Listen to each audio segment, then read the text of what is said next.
Wow.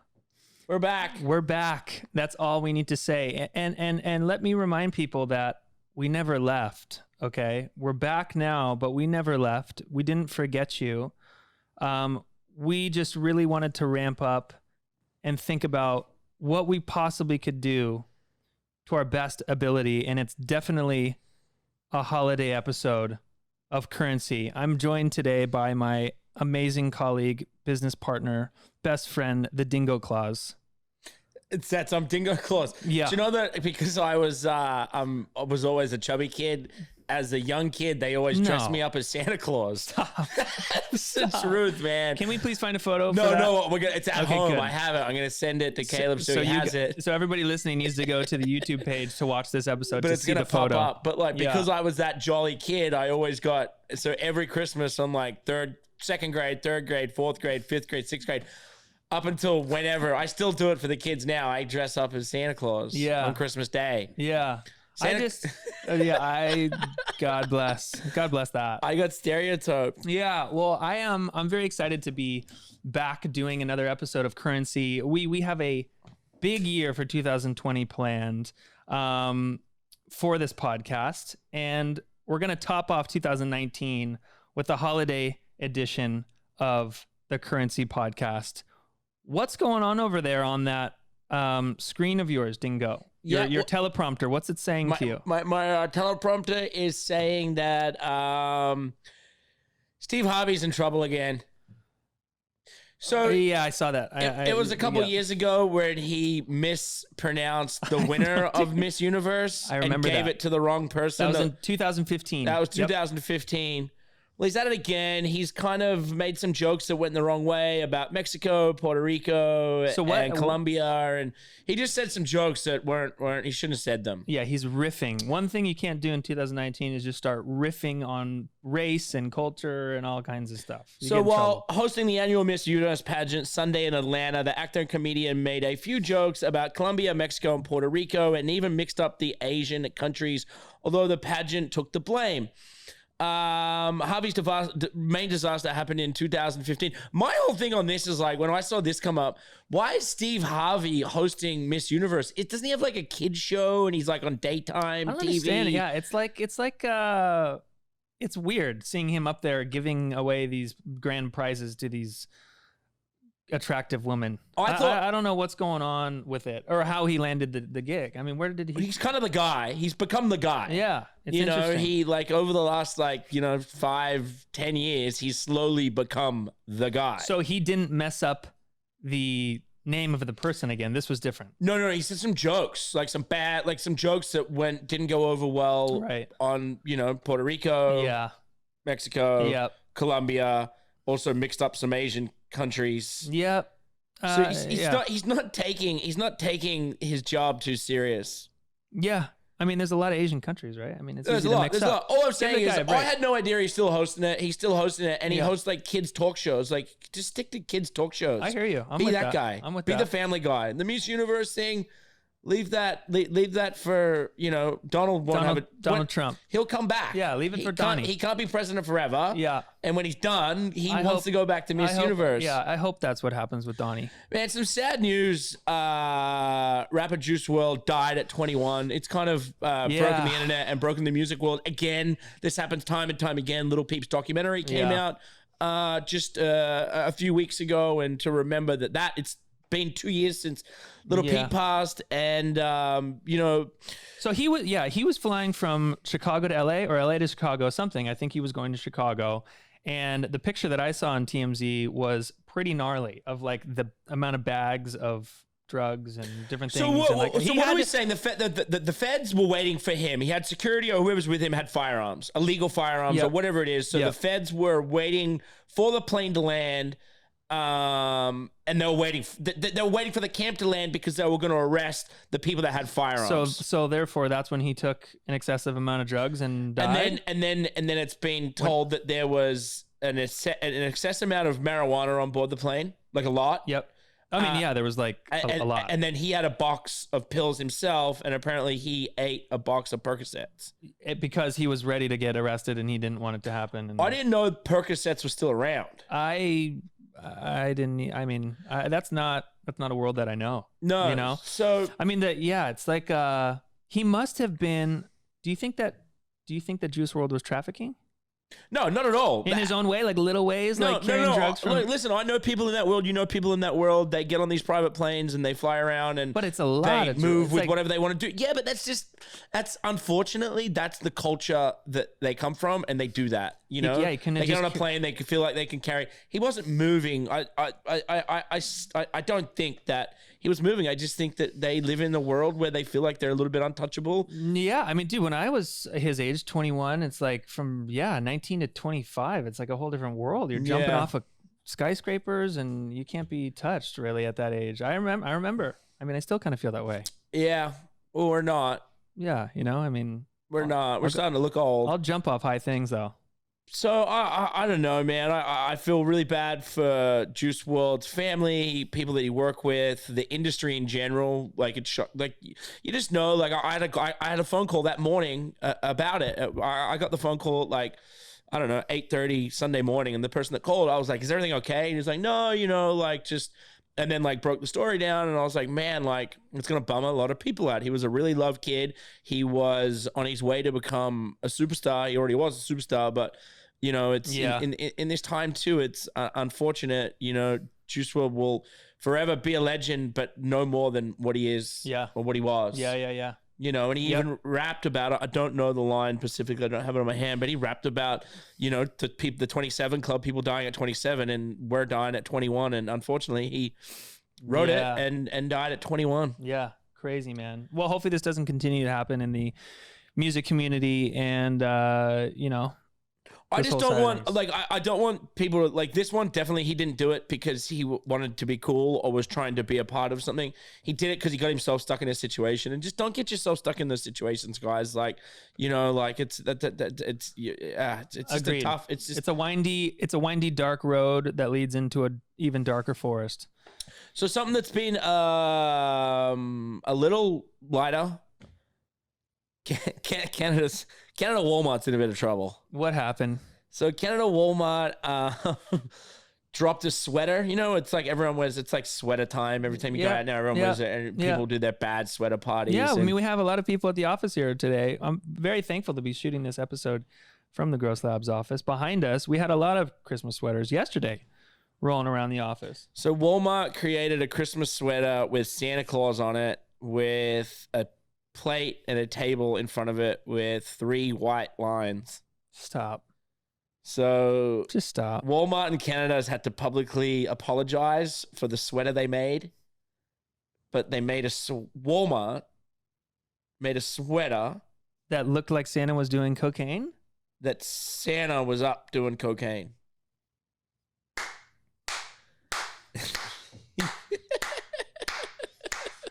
That's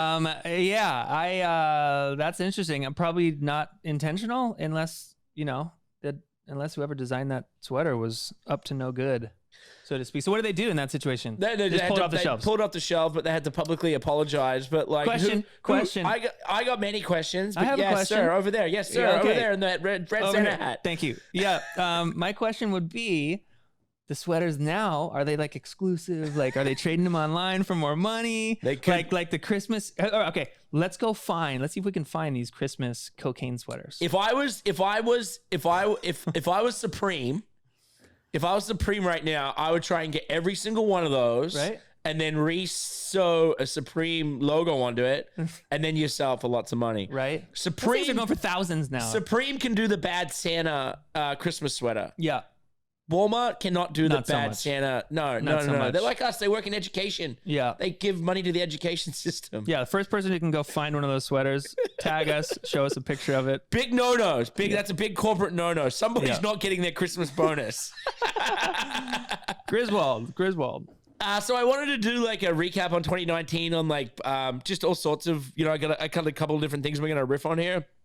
But I think the biggest beef on 2019 goes to Taylor Swift and Scooter Braun. Agreed.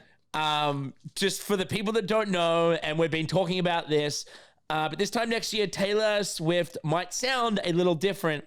if you've been keeping up with the back and forth between Swift and the now owners of her first 6 albums who will return, you'll know that things for sure. She's not very happy. Scooter Braun came in and bought the rights to her first 6 albums. Mm-hmm.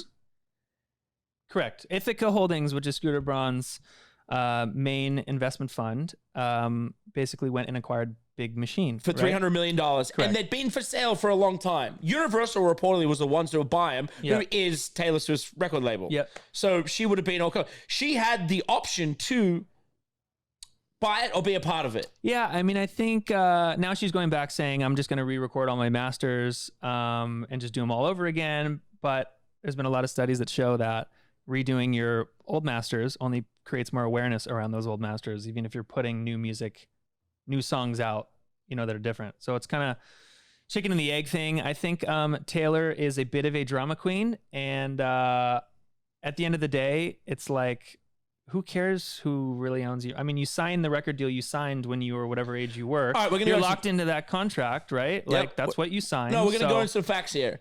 For the facts here are, for the past couple of years, Nashville-based indie label Big Machine Group has been rumored for upsale for the music biz circles, with most likely the buyer to believe to be Universal Group. However, June 30th, it was announced that Ithaca Holdings, which is Ithaca Holdings, would purchase Big Machine for around $300 million.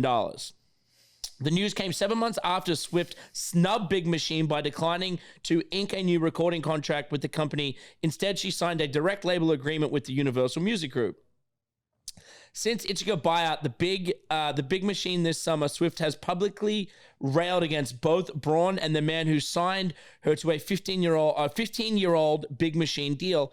So it's kind of been going backwards and forwards, but she's now saying that she's going to go re-record those 6 albums. That's what I was just saying. How does that work? I mean, you basically can go re-record whatever music you want, right? I mean, it's you just redo the master and then you own that master recording. So it's I only think that'll drive awareness to the old catalog, like just redoing the same song over again.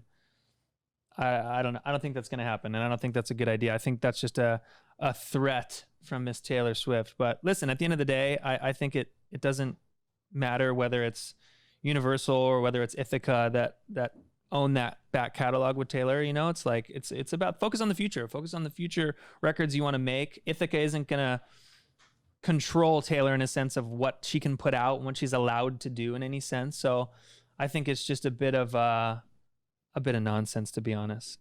Especially the death threats and different things that have come to like Scooter's family and stuff. Wait, it's Taylor Swift is death threatening Scooter Braun? Her fans are. Yeah, that's really. Her fans are straight up like. Do the believers get back at Taylor? They do. They do. So there's it's a thing happening. Yeah. There's like a thing. There's an underground swirl of emotion happening right now. What do you think would happen if we put the Swifties and the believer Brauns in a stadium together? Do you think they would all finish each other? I mean, the Swifties would scratch and the Brauns would ultimately win, I think. You think that's it? Yeah, I do. So I believe that was the biggest beef of the year. It's been ongoing, and I think Scooter Braun wins. But what he doesn't win. What doesn't he win? The Christmas sweater? No, he doesn't win the Christmas sweater. He doesn't win the Christmas sweater. What he doesn't win is 2019's biggest earning act from Forbes. It's in here somewhere. Yeah. Is Taylor Swift. Oh, right. Talk to me about that. What's going on? So I have an article here, and basically within this, whenever it comes up, will tell me that she was the #1 earning artist of 2019. Okay. And Metallica came in at number 10. Metallica is still in the loop. Still doing it. Oh my God, those guys are still doing it. Yeah. Did they tour this year? I can't believe that. Yeah, they're always touring. Yeah, they just stay on the road, I guess. They just stay on the road. Makes sense. Man, I can't for the life of me find where the article went. This is ridiculous. Well, it wasn't meant to be. Can someone fix this teleprompter, please? This teleprompter is ridiculous. Where is this? Yeah, where did this teleprompter come from? Well, it'll pop back up. So what I'd seen in there is that Metallica squeezed into number 10. They had earned, I think, like 88 million this year. Yeah. Taylor Swift was the clear number 1 at like 150. Yep. Have a guess who was number 2. I'm going to say, was it Justin? No, I don't think he did anything this year. Yeah, but still, he's losing money. He's losing money. He's making T-shirts. He bought an $800,000 house in the Valley and put a smiley face on it. J Balvin? No. Kanye? Kanye West. Yeah. Number 2. It's a little, it's crazy. A little high, right? He weaseled his way in there. You know something happened. Diddy was number 9. Yeah. Diddy's always in there. I was stoked for Metallica. Metallica to still be up there and touring and do what they're doing and being one of the biggest earning bands of all time. That's pretty cool. This decade. This year, they're coming at number 10. I think it's awesome to see, like, I mean, even your boy Ozzy there jumping on Post Malone's new record, I think was cool. Yeah. And he went and performed at the Forum, which was rad. Yeah, and, that was cool. You know, these old timers are staying in the loop. So another battle this year, which has been pretty public. Netflix, Disney Plus, Disney acquiring Fox the year before for $52 billion, one of the biggest acquired media deals of all time. We know that Disney tried to purchase Netflix. Netflix said no. I thought that was going to be bad for Netflix. In fact, I think it's now just a world that everyone's in, and I think the smartest thing Netflix could have done is say no. You don't believe me? No. I believe you. You don't believe me? I think Netflix is going downhill in a big way. I think they're going down. Their content's getting sucked out. There's too many areas of focus now. Right? People want to go to the new thing. I used to think that, but like now Netflix is like opening your refrigerator and just staring there and just wondering what to pick, and there's no real good options, and you're just so hungry. Yeah, but it's I agree. Come on, man. It's like, but they have like gone and signed like these like Seinfeld deals. They put Seinfeld. What else? What else you got? The Rugrats. Oh, okay. And they put a lot. And listen to this. That's my favorite show growing up. I'm in. You look like one. I'm in. The biggest. I appreciate that. You look like the redheaded. Yeah, that's enough. Yeah. Thank you. Yeah, appreciate that. Yeah. So they are focusing on youth. Well, yeah, because they need the next emerging audience for this. And the thing. audience to where parents put the TV on. So Rugrats is actually kind of their biggest win of the year. Right. That's interesting. Yeah. So they bought that from Nickelodeon. Yes. Wow. Yeah. I wonder what that deal was. Yeah, exactly. Yeah. And I've been saying this all along that, Netflix is going to go down. I just now think it's just another, they're $11.99. Disney Plus is $6.99. Their whole package is like $2 cheaper. I just think we live in a world now where you're not picking or choosing. You just have them all. And Netflix was Netflix and chill. They're there. Yeah. I mean, as we all know, they're just going to have to keep investing into original content, keeping people on the platform, buying other things to keep people there. I don't know. I feel like at some point it gets so wide. These new streaming platforms come in from these big corporations. It gets to be a lot of choices. And I think people leave to go watch like, oh, Disney just released the new, what is it? They have the Star Wars thing, right? So like all the fans from Netflix of Star Wars suddenly move over to there because they're diehard fans. Mandalorian. It's one of the best TV shows ever made. I love it. Baby Yoda. Like that's where what I'm saying is, what I'm trying to say is that like, I think that the battle that was Netflix and Disney Plus was a real battle. Yeah. And it's real. Yeah. Disney Plus launched and Mandalorian is crushing it. Baby Yoda is the hottest meme of November. Yeah. Moving into December. Yeah. Like Baby Yoda's a thing. Yeah. But Netflix, yes, they lost all that. But like I'm saying, it's not they're not gonna crash and burn as quick as we thought they were. Yeah. Okay. And I think some of their investments, and I think the Rugrats investment and some of these other ones are smart decisions. Listen, time will tell. Time will tell. It's like the Apple TV thing to me, the Apple Plus thing, like, it's like weird. They drop a show, one show at a time. It's a streaming service, but not really. What was your favorite cartoon show growing up, Dingo, as a young baby? What did you enjoy? What did you enjoy watching? I mean, apart from The Simpsons, like what was the one with the baby elephant? Dumbo? No, not Dumbo. The elephant show where dad was the South African elephant and the baby. Yeah, it was Dumbo. That's not Dumbo. Yeah, Get out Dingo's of here. favorite show growing up was Dumbo. Get out of here. Perfect. We knew that though all along. NFL, we're going into the finals right now. Yes, we are. Predictions? What do you So- got? Just pick it. Just get to the chase. Pick All it. right. Who's winning? So the favorites right now, odds plus 220, the Baltimore Ravens. San Francisco 49ers, plus 470, New England Patriots, plus 650, New Orleans Saints, 650, Kansas City, who just beat the Patriots last week, are sitting in that like bubble. Then it goes Seattle, Green Bay, and Minnesota. So all those teams I just basically announced right then, in my opinion, could win the Super Bowl. Seattle has a great team. Who are you choosing? I mean, I'll choose. I'm going with the 49ers. you think the 49ers are going to win the Super Bowl? Yeah, mark my words, 49ers. 49ers are going to win the Super Bowl. Yep. That's my choice. They have the hardest route into the Super Bowl because they're coming from the Western Conference this side, and the side they come from, like they have to play the hardest teams. You know, New England Patriots come from the other side, so they get a bit more of a walk in. Yeah. But yeah, I don't know, man. I think it's It'd be nice to see Pats and 49ers go at each other. Wouldn't that be cool? That'd be a cool Super Bowl. Yeah, we had a boring Super Bowl last time, so I know. we kind of the past couple of years have been. we need a strong one. So I don't know. Yeah, you're saying the 49ers. I'm saying 49ers and Dingo's saying The Patriots. done. Just because I've got the jersey. Yep. Dwight Howard posted a really cool picture on Instagram the other day. Obviously, he now plays coming off the bench from the Lakers. He plays on a daily salary. That's the contract they put him I to. like Dwight a lot. But he posted a picture. He posted a picture here the other day, which will pop up in here, and it's a picture of the Lakers team in a jet. I know. I saw that. And It's cool. they're flying back. Without LeBron, right? Yes, LeBron's in there. Oh, he is.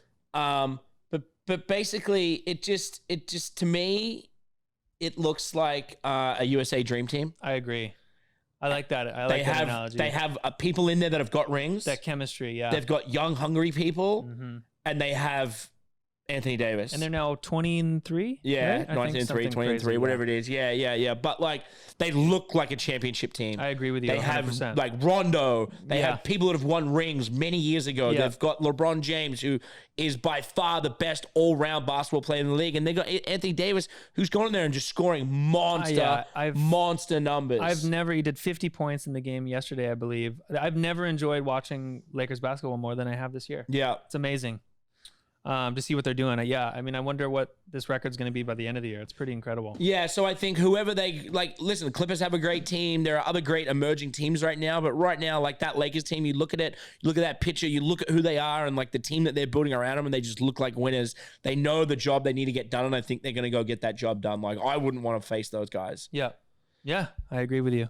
A little bit of politics before the end of the year. Like we always like covered everything, but at the end of the day, like what I'm saying this year is that the Democratic Party have lost to themselves. I think they fought and they've like crumbled within themselves. Mm-hmm. Elizabeth Warren now falls to third place in the standings. Joe Biden's still the front runner. Bernie Sanders is in at second. God, our boy Bernie. We had a great plane ride the other day. I'm telling you, in Miami. I sat right next to Bernie. We chopped it up about Find Your Grind. We're homies at this point. That's good. Yeah, we're homies. I was thinking about giving him a call after this podcast. Yeah, the solid second runner for the Democratic Party. Yeah, great. I mean, if he's president, we'll be sleeping at the White House. What I don't understand is that like, why don't like Bernie and Biden just like be like, all right, like let's like split it up. Like Hillary and Bernie could have like 4 years ago, and like one BP, one be VP. Why don't they do that?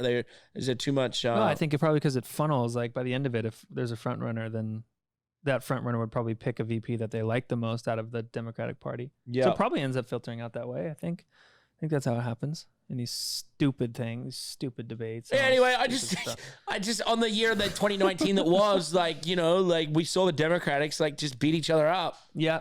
You know, and the Republicans laugh at them. Now we got Bloomberg in the race though, but you know, I mean, I think it's all these people, man. They're just people. Apple created a Mac Pro worth $52,000. Did they really? Yeah. Holy smokes! We should get one What's for the on that office. thing? Does it float? So the base price is $5,999. Caleb, did you know about this? The processor is $7,000 add-on. It's basically like a Tesla. You just keep adding on. The Wow. RAM 1.5 TB is $25,000 add-on. The SSDS storage. So could you go buy that right now? Like Yeah, with you all the could. upgrades possible? You could. What's that? I don't know. You're the tech guy. I'm using a laptop from I don't know. 2006. Yeah. I'm fine. I mean, yeah. We lost a couple stories here. GPO, AMD, add-on $10,000. An afterburner, $2,000. An afterburner. Yeah. Oh yeah, the old afterburner. Does it come with an ashtray too? Hopefully you get free From an park. ashtray? Hopefully you get free valet parking at the Grove with that. Yeah. Yeah, for 5 years. That's pretty cool though. So that's kind of it, man. It's just kind of like that's My- kind of the wrap of where we're at this year. Yeah. What is your biggest takeaway from 2019, Dingo? Like, what did you learn, man? What's a good little lesson? What did you take away from the year? I guess is what I'm trying to say. I don't know. The biggest thing I'd say, like from this year, was it was a lot of stuff went on this year, and I think I learned a lot of lessons. I learned that sometimes you got to deal with things you did in your past that you're not so proud about. Yeah. Sometimes you got to own up to that, and I feel like that hit me on the chin this year, hit you on the chin this year. Yeah. So I feel like I grew a lot in that aspect. I had to deal with unfortunate situations, passing of my brother, other people I knew. Just feel like I lost a lot of people I cared about this year. Yeah, it was a pretty up and down year, but overall up, I think, from the takeaways of the downs. Yeah. Unfortunately, I just kept getting phone calls and saying, this person passed away, some people died what they do love, that they died doing what they loved. Yeah. And to me, I'm like, that's awesome. Yeah. And some people, it's unfortunate situations, and then other people just, the struggles of life. Yeah. So I think I've had lots of peaks and valleys of this year, and my takeaway is that I'm a lot wiser than I was a year ago. Yeah. And I'm happy. I'm happy in the place we're at. I'm happy in the place where Find Your Grind's at. I'm happy in the place where our team's at. I'm happy in so many different areas that where like I can like close the door to 2019 and be like, there were highs and lows. I learned some lessons. I also now will do things a little differently. And then, let's just move forward and continue to grow, continue to have fun, continue to inspire, continue to put content out there, continue to help the people that need to be helped. So that all these, little things. So I'm happy. I love that. I think for me, I had a child. I had a child 3 months ago. Yeah, you had a baby. It was my first baby. So that was a really big deal for me. I think that changed that was definitely a big perspective change. In a way of like, okay, I'm not the only focus of my life now, right? Got this other amazing human to take care of. And I realized the value and importance in building proper teams around ideas. I think we learned a lot from, especially with Find Your Grind, bringing in certain people that weren't the best fits for certain things, and you learn and evaluate. And I now realizing what a strong team we have now with what we're building with Find Your Grind is like, wow, like, of course that couldn't have happened right out of the gate. But next business we do, like, we're going to know the right people to bring in, like, for sure. We're going to learn from those things. I think the value of our, like, just the team now has been such a cool thing to watch it grow and build, especially here with Gross Labs and the things we're doing on the music side. And that was a big life lesson for me. And just being cognizant of like your health and mindset and all that stuff too, and just being the best human that you possibly can, man. I want 2020 to be, like a rocket ship. You know what I'm saying? I got one more surprise for you though. Don't. We went to Miami. Yeah. And I bought you a banana.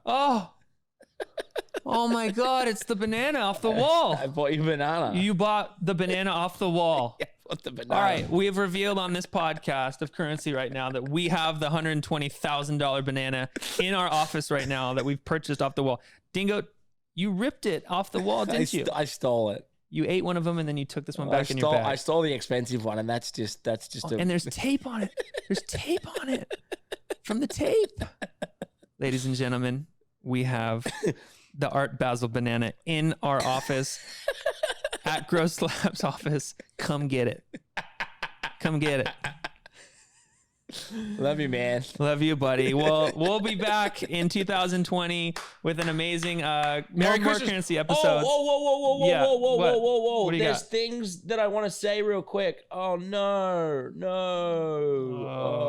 Jeez, Dingo. Oh, no. Things not to do at Christmas parties. Oh yeah, let's do that. If you're at a work Christmas party, don't drink too much. Do show up for the event.